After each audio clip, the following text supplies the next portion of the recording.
नमस्कार साथियों, स्वागत है आप सभी का हमारे निर्मल क्लासेस करौली यूट्यूब चैनल पर। और आज आप सभी के लिए राजस्थान हिस्ट्री की 22वें नंबर की क्लास चल रही है। साथियों, आप लोगों के लिए यूट्यूब पे प्लेलिस्ट बना दी गई है और ये नोट्स भी आपको दिए जा रहे हैं। आप लोग खुराना स्टडी ऑफिशियल यूट्यूब जो अपना एप्लीकेशन है उसको डाउनलोड करेंगे और वहाँ से नोट्स लेंगे। तो आज के इस चैप्टर में हम बात करेंगे राजस्थान के किसान आंदोलन। साथियों, ये एक ऐसा चैप्टर है जिसमें से हर परीक्षा में राजस्थान की कोई भी कंपटीशन एग्ज़ाम उठा करके देख लो, चाहे आप रीट हो, चाहे सीटेट हो, चाहे पटवार हो, चाहे बीडीओ हो, कोई भी परीक्षा हो, इसमें से कम 2 प्रश्न पूछे जाते हैं। और ये 2 टॉपिक ऐसे हैं, एक तो राजस्थान के किसान आंदोलन और राजस्थान के जनजातीय आंदोलन और राजस्थान के एकीकरण। यहाँ से लगभग 4 से 5 प्रश्न एग्जाम में पूछे जाते हैं। तो क्यों ना इन चैप्टरों को हम अच्छे से बारीकी से पढ़ें। आपको मैंने राजस्थान का एकीकरण पढ़ा दिया है और अब हम बात करेंगे राजस्थान के किसान आंदोलन के ऊपर, और इसको मैं 2 पार्टों में पढ़ाऊंगा। साथियों, बहुत अच्छा चैप्टर है, पूरा कंप्लीटली चैप्टर है ये, और इससे बाहर कोई भी परीक्षा हो, आपकी रीट ही नहीं कोई भी भर्ती हो, आपका क्लास से बाहर प्रश्न नहीं जाएगा। इन नोट्सों को आप लोग डाउनलोड कर लो, बिल्कुल आपसे नाम मात्र का शुल्क लिया जा रहा है, केवल एप्लीकेशन का चार्ज ले रहा हूँ मैं आपसे, बाकी का आपके लिए तो ये सर्विस ही समझ लो। कोई 60 रुपये में कौन सा रीट की तैयारी करा देता है। लेकिन साथियों, मैं अपने दोस्तों के लिए एक मुहिम चला रहा हूँ कि आपको इस रीट भर्ती में आपको कुछ हेल्प मिल सके और आपके लिए कुछ फ़ायदेमंद हो। हर बच्चे तक जो विद्यार्थी उत्कर्ष जैसी या परिष्कार जैसी कोचिंगों में 5 से 7 हज़ार, 10 से 15 हज़ार नहीं दे पाता है, तो उनको मैं कुछ रूपरेखा और बता देता हूं इस वीडियो के माध्यम से, और इस चैनल के माध्यम से आपको ये क्लासें दी जा रही है। और अब हम बात करते हैं हमारे चैप्टर की। अगर किसी भी भाई को ये नोट्स अच्छे लगते हैं तो तुरंत डाउनलोड कर लेंगे, खुराना स्टडी ऑफिशियल ऐप से प्ले स्टोर पर आपको मिल जाएगा। अब बात करते हैं हम किसान आंदोलन। बहुत शानदार टॉपिक है, बिल्कुल अच्छे से पढ़ना है, दमखम के साथ आपको मेहनत करनी है। और अब हम स्टार्ट कर देते हैं। सबसे पहले हम बात करेंगे उस किसान आंदोलन की साथियों, जो सबसे लंबा किसान आंदोलन था राजस्थान के इतिहास में। कौन सा था? बिजोलिया किसान आंदोलन। कौन सा था? बिजोलिया किसान आंदोलन। सबसे पहले आपको याद रखना है, बिजोलिया जो किसान आंदोलन हुआ था वो हमारे बिजोलिया भीलवाड़ा में स्थित है। बिजोलिया कहाँ पर है? भीलवाड़ा में। और राजस्थान का एकमात्र ऐसा आंदोलन है जो एक अहिंसात्मक आंदोलन था, और सबसे लंबा चलने वाला आंदोलन कौन सा रहा? राजस्थान का बिजोलिया किसान आंदोलन। इम्पोर्टेंट है, इससे आपको 1 या 2 प्रश्न इसी से मिल जाते हैं कहते एग्जाम में। एग्जामिनर का मूड होता है साथियों, ये कुछ भी दे सकता है आपके लिए, लेकिन आपको इन नोट्सों से बाहर नहीं दे पाएगा, क्योंकि इन नोट्सों में मैंने फुल कंटेंट लिखा है पहले से ही। अब हम बात करते हैं, बिजोलिया है जो साथियों भीलवाड़ा ज़िले में है, और बिजोलिया का प्राचीन नाम है विजयावल्ली, और इसी का दूसरा नाम क्या है? ऊपरमाल। ऊपरमाल का पठाल सुना है आपने? ये कहाँ है? भीलवाड़ा में ही है। तो ये ऊपरमाल या विजयवल्ली इसका नाम था। बिजोलिया साथियों वो प्रथम श्रेणी का ठिकाना था। बिजोलिया, ये प्रश्न भी पूछा गया है, बिजोलिया कौन सी श्रेणी का ठिकाना था? तो प्रथम श्रेणी का ठिकाना था। और इसमें शुरुआत में 83 गांव आते थे, लेकिन बाद में इसमें 96 गांव हो गए थे। किसमें? बिजोलिया ठिकाने के अंदर। बिजोलिया साथियों किसान आंदोलन, इसके संस्थापक थे अशोक परमार। ध्यान रखना, इस बिजोलिया नामक जो जगह थी, इस बिजोलिया नामक किसान आंदोलन के संस्थापक तो कौन थे? अशोक परमार। बिजोलिया के रियासत, बिजोलिया जो ठिकाना था उसके ठिकानेदार थे अशोक परमार, और ये जगनेर भरतपुर का शासक था। ऐसा हुआ था, आपने खानवा का युद्ध के बारे में सुना होगा। खानवा का युद्ध 1727 को हुआ था, ये बाबर और राणा सांगा के बीच में। तो इसमें अशोक परमार जो जगनेर का शासक था, ये इसमें भाग लेने के लिए आता है, और भाग लेने के लिए जब आया था तो इसको जागीरी प्रदान की थी किसने? राणा सांगा ने इसको भेंट में दिया था अशोक परमार को। कौन सा स्थान? बिजोलिया ठिकाना। तो इसी वजह से कहा जाता है कि बिजोलिया का जो संस्थापक था वो अशोक परमार माना जाता है। बिजोलिया राणा सांगा ने अशोक परमार को सुपुर्द किया था। बिजोलिया जो किसान थे ना साथियों, बिजोलिया के किसानों पर 84 प्रकार का कर 84 प्रकार का कर लिया जाता था बिजोलिया के किसानों से। और यह किसान आंदोलन भारत का सबसे संगठित और अहिंसात्मक आंदोलन था, और सबसे लंबी अवधि तक चलने वाला आंदोलन था। और ये चला कितना था, याद रखना सबसे लंबा चला था ये, और ये चला था 1897 से लेकर के 1941 तक, लगभग 44 वर्षों तक ये आंदोलन चला था। तो आपको रट के जाना है, इम्पोर्टेंट है। देखो इसके 3 चरण थे, आपको याद रखना है 3 चरण थे बिजोलिया किसान आंदोलन के, और ये 3 चरणों में संपन्न हुआ था और समय समय पर इसके ठिकानेदार बदले।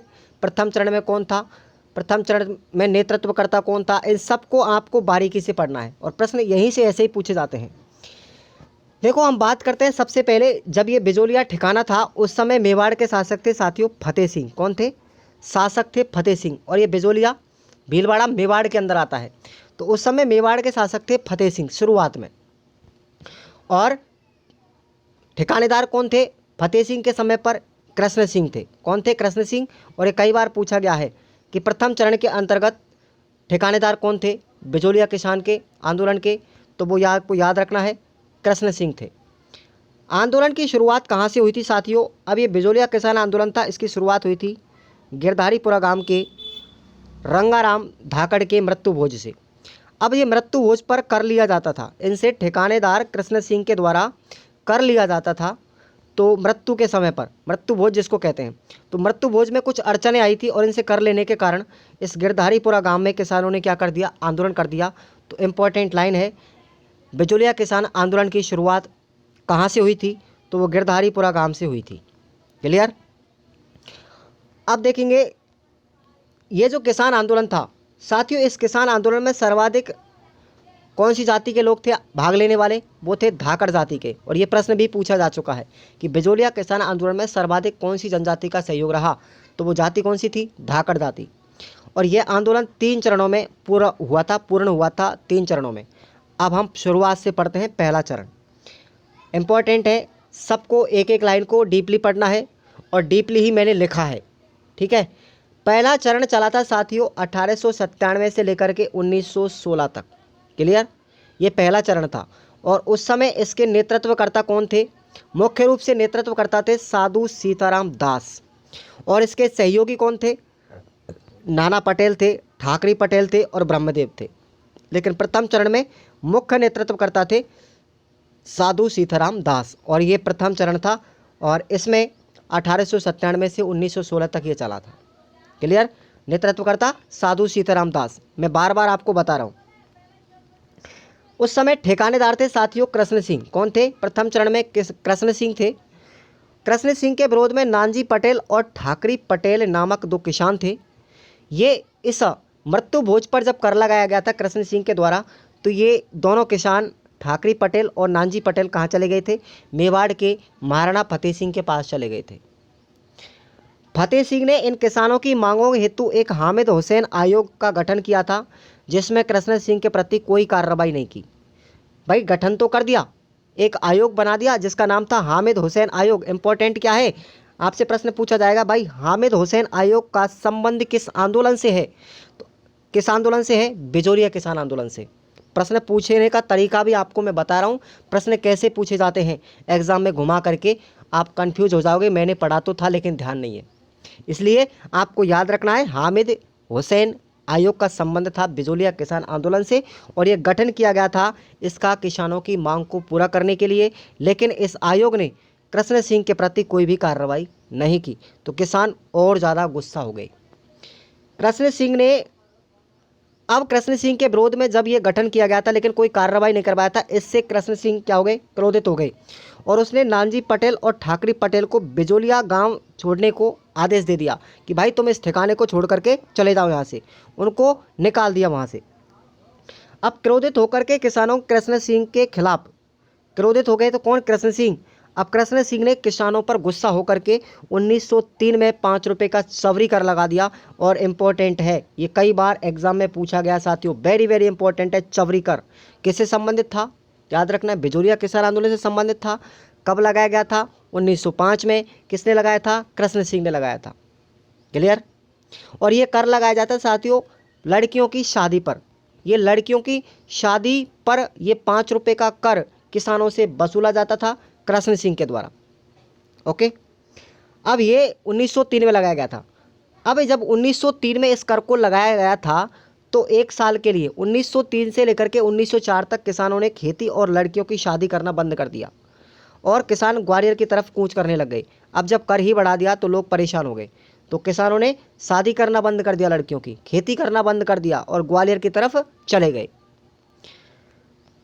अब इसके बाद क्या होता है, इसके बाद किसानों और कृष्ण सिंह के मध्य में एक समझौता होता है। किसके प्रति? चमड़ी कर के प्रति, कि भाई चमड़ी कर को अब नष्ट किया जाएगा, ख़त्म किया जाएगा। किसानों के मध्य में और कृष्ण सिंह के मध्य में समझौता हो गया और 1904 में इस चमड़ी कर को ख़त्म कर दिया गया। अब 1906 में कृष्ण सिंह की मृत्यु हो गई, मर गया, ठीक है, कृष्ण सिंह। और इसकी मृत्यु के बाद में ठिकानेदार कौन बनते हैं अगले? वो बनते साथियों भरतपुर के शासक थे जिसका नाम था पृथ्वी सिंह। कौन था? पृथ्वी सिंह अगले शासक बनते हैं इस कृष्ण सिंह के पश्चात।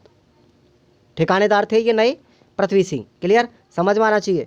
अब ये जो हमारे पृथ्वी सिंह थे, अब पृथ्वी सिंह पर एक तलवार बंधाई कर लगाया, पृथ्वी सिंह के द्वारा तलवार बंधाई कर लगाया गया था।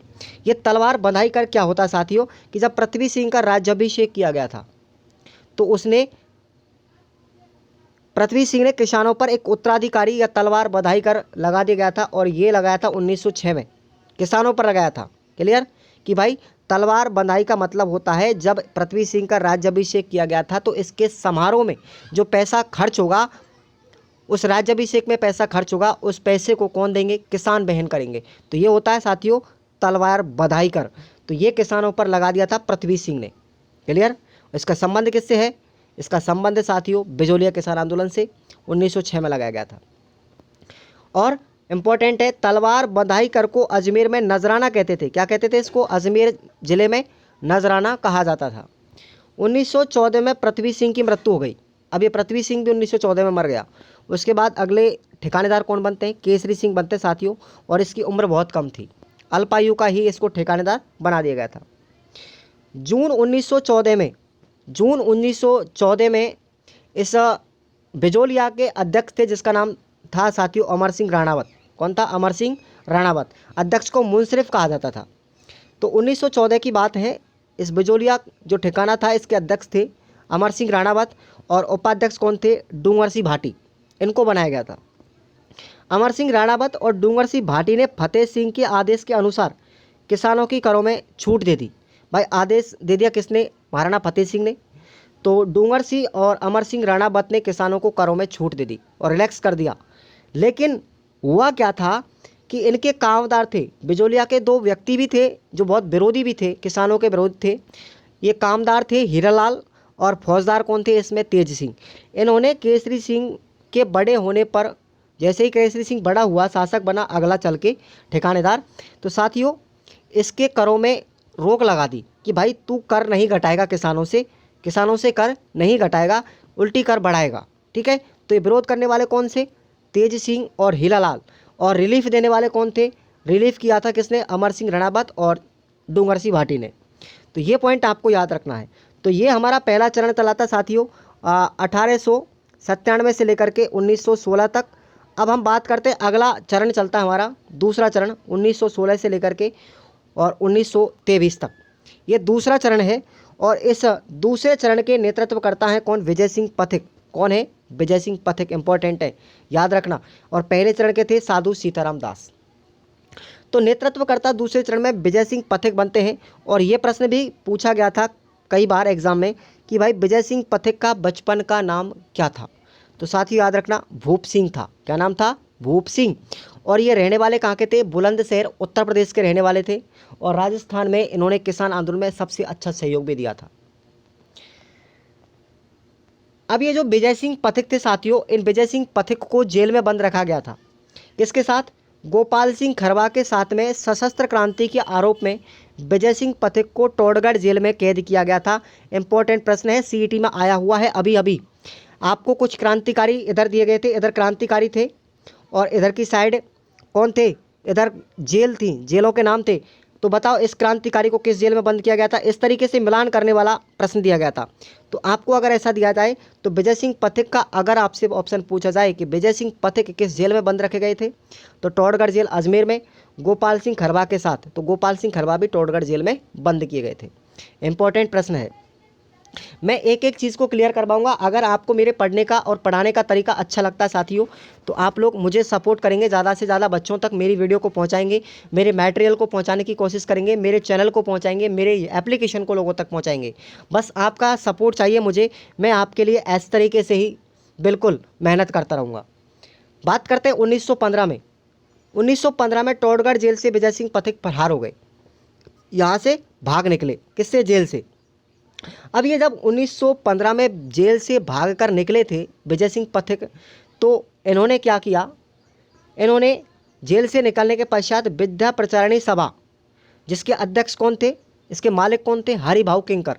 हरिभाऊ किंकर के द्वारा संचालित विद्या प्रचारिणी सभा में आकर के शिक्षण कार्य करने लगे। यानी कि ये विजय सिंह पथिक, देखो इनका नाम विजय सिंह पथिक बाद में पड़ा था आंदोलन में आने के कारण, इनका नाम तो भूप सिंह था, ठीक है।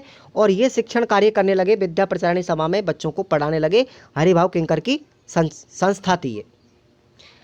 अब इस एक वार्षिक महोत्सव हुआ था साथियों 1916 में, उसमें साधु सीताराम दास, माणिकलाल वर्मा और प्रेमचंद भील, इन तीनों व्यक्तियों से मुलाकात हुई थी इस विजय सिंह पथिक की। इनकी मुलाकात कहाँ हुई थी? 1916 में हुई थी। साधु सीताराम दास से, माणिकलाल वर्मा से और प्रेमचंद भील से विजय सिंह पथिक की मुलाकात होती है 1916 में। पथिक जी ने आंदोलन से जुड़ते ही प्रताप समाचार पत्र निकाला। इंपॉर्टेंट क्या है? अब देखो, प्रताप समाचार पत्र किसने निकाला था साथियों? विजय सिंह पथिक ने निकाला, जो बिजोरिया किसान आंदोलन से संबंधित था, ठीक है। और किसके साथ में निकाला था? ये गणेश शंकर विद्यार्थी के सहयोग से निकाला था।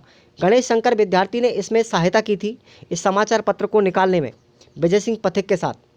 और बिजोरिया किसान आंदोलन की बातों का पर्दाफाश किया था इसने, प्रताप समाचार पत्र ने प्रचार किया था कि भाई राजस्थान में ये बहुत खतरनाक किसान आंदोलन चल रहा है। अब आपसे प्रश्न यहाँ से भी पूछा गया है कई बार कि भाई ऊपर माल पंच बोर्ड आयोग या फिर किसान पंचायत, इस बोर्ड की स्थापना कब की गई थी? तो ये साथियों आपको याद रखना 1917 में की गई थी। और इस ऊपर माल पंच बोर्ड के संस्थापक कौन थे? विजय सिंह पथिक। और इसमें सहयोगकर्ता कौन थे इस बोर्ड में?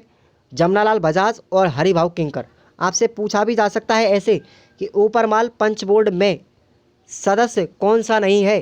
तो ये 3 सदस्य थे, इसके संस्थापक थे विजय सिंह पथिक और इसमें सहयोग थे जमनालाल बजाज और हरिभाऊ किंकर।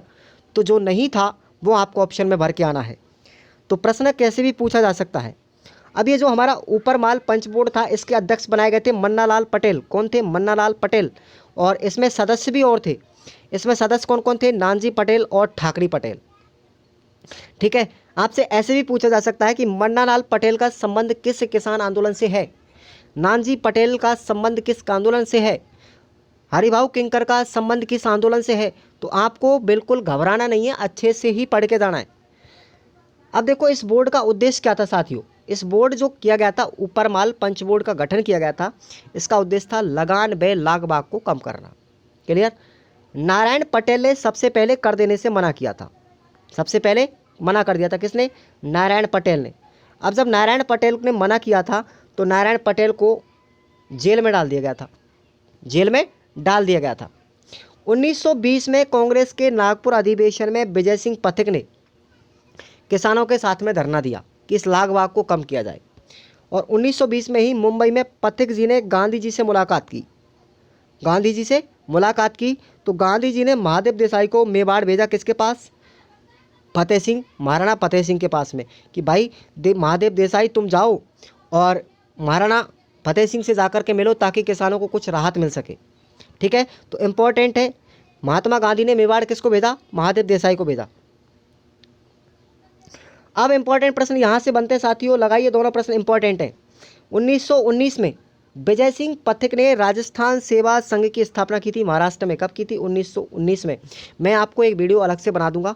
जितनी भी राजस्थान की राजनीतिक संगठन थे, जैसे राजस्थान सेवा संघ, ठीक है, विद्या प्रचारिणी सभा, तो ये जितनी भी थी उन सब का एक अलग से टॉपिक बना रखा है मैंने। मैं आपको किसी भी दिन पढ़ा दूंगा हिस्ट्री में, तो प्रश्न आपका इससे गलत नहीं होगा, ठीक है। किसने उसकी स्थापना की थी, किस वर्ष की थी, तो आपको एक एक चीज़ आपको बताई जाएगी।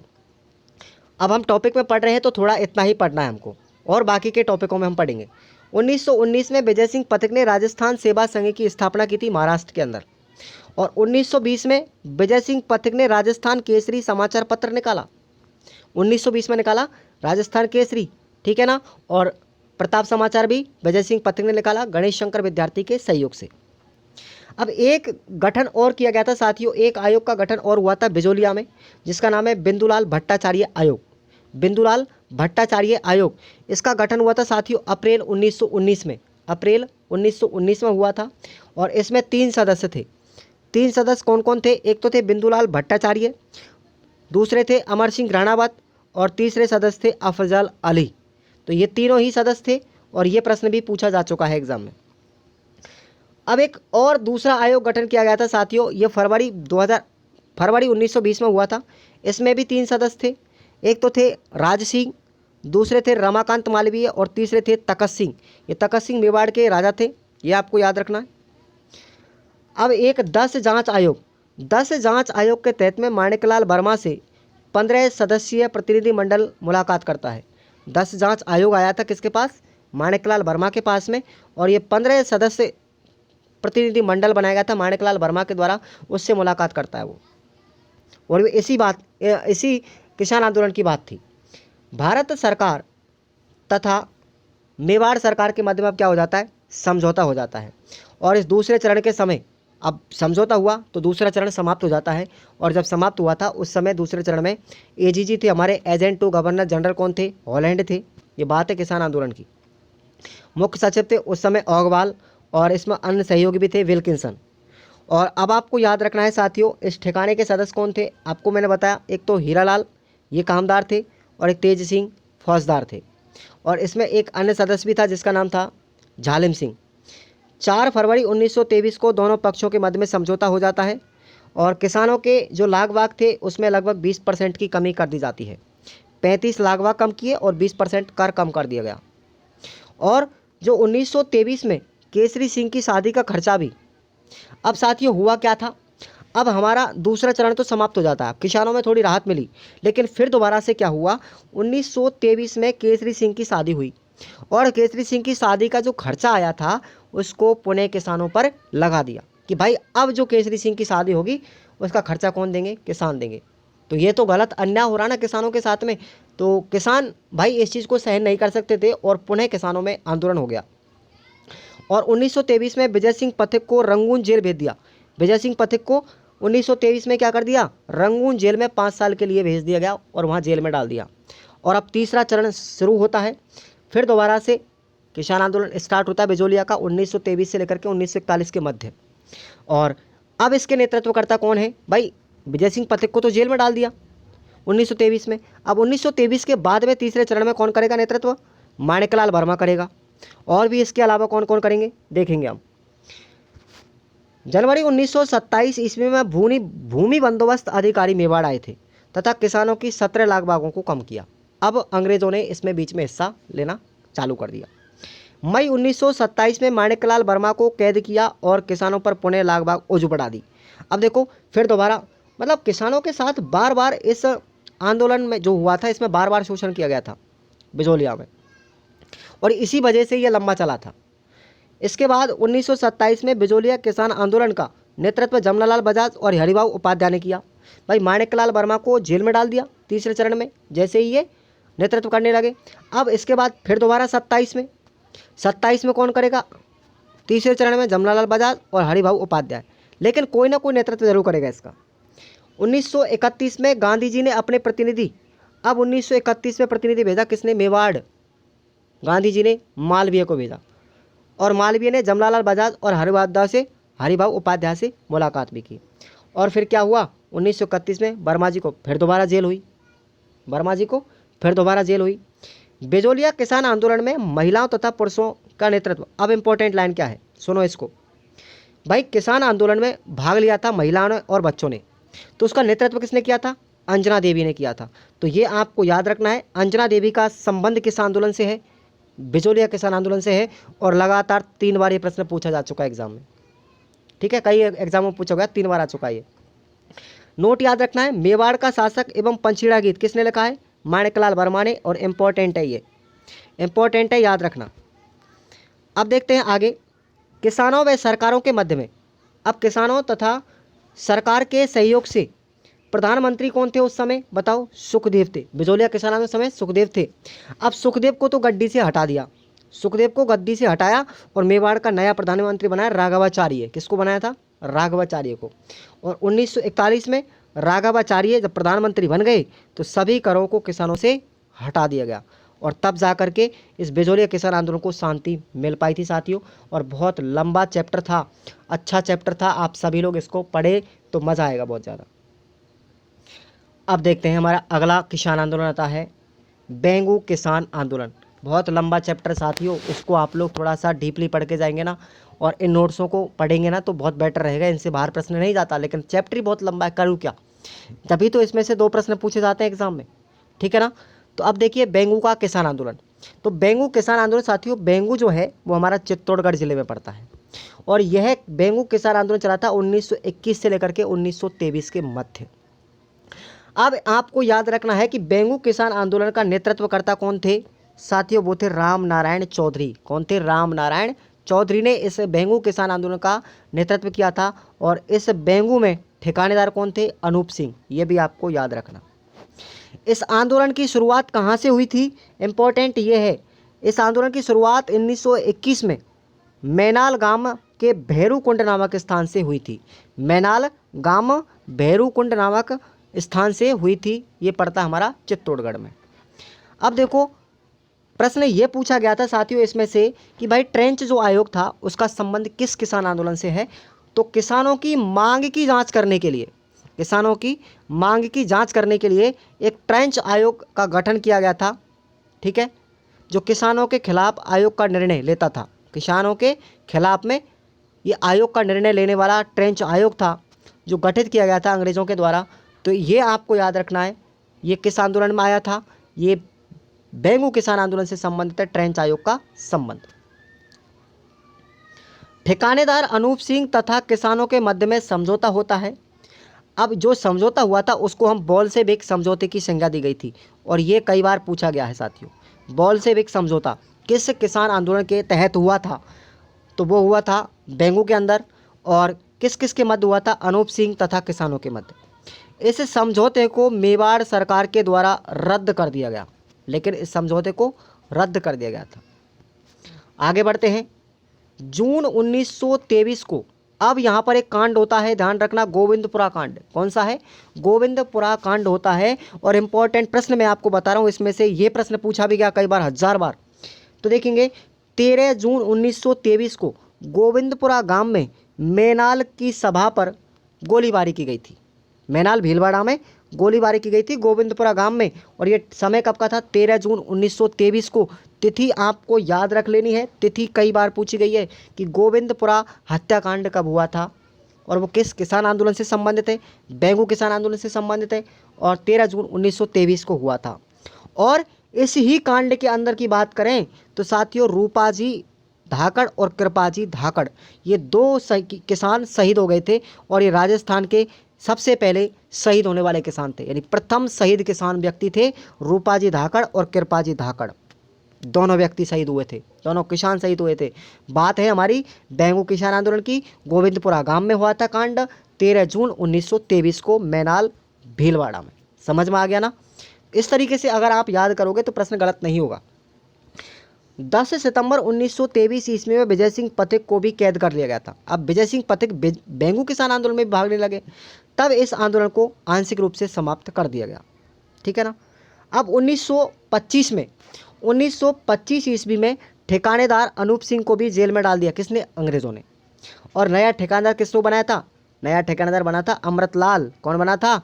अमृतलाल बना था। ये आपको याद रखना है। और यह आंदोलन 1927 में पूर्ण रूप से समाप्त हो गया था। तो साथियों अगले हम क्लास में पढ़ेंगे जाट किसान आंदोलन।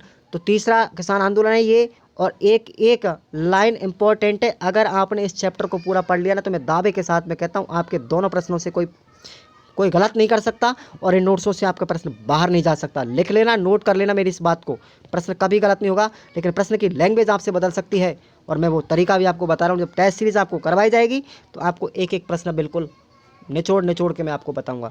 इसलिए आपसे मेरा यही कहना है कि अगर आपको रीट की तैयारी करनी है तो बड़ी बड़ी इंस्टीट्यूटों में जाने के बजाय आप लोग अपने पैसे की बचत कीजिए, अपने समय की बचत कीजिए और अच्छा बेटर कंटेंट पाइए। मैं तो यही कहता हूँ, मेरे पास जो भी संसाधन उपलब्ध हैं मैं उनसे आपको तैयारी करवा रहा हूँ। और पढ़ने वाला विद्यार्थी कभी भी परिस्थिति नहीं देखता है, वो सिर्फ परिस्थिति देखता है। तो वो अपने अर्थव्यवस्था की परिस्थिति अगर उसके पास कमज़ोर है तो वो बड़ी से बड़ी चुनौती का भी सामना कर सकता है। तो आपके पास भी चुनौतियां हैं, उनका सामना कीजिए आप लोग और सफलता आपको 101% मिलेगी। चैनल को सब्सक्राइब जरूर करके रखें साथियों। रेगुलर क्लास लेंगे तो ही आपको कुछ सीखने को मिलेगा, वरना कुछ नहीं मिलेगा। धन्यवाद।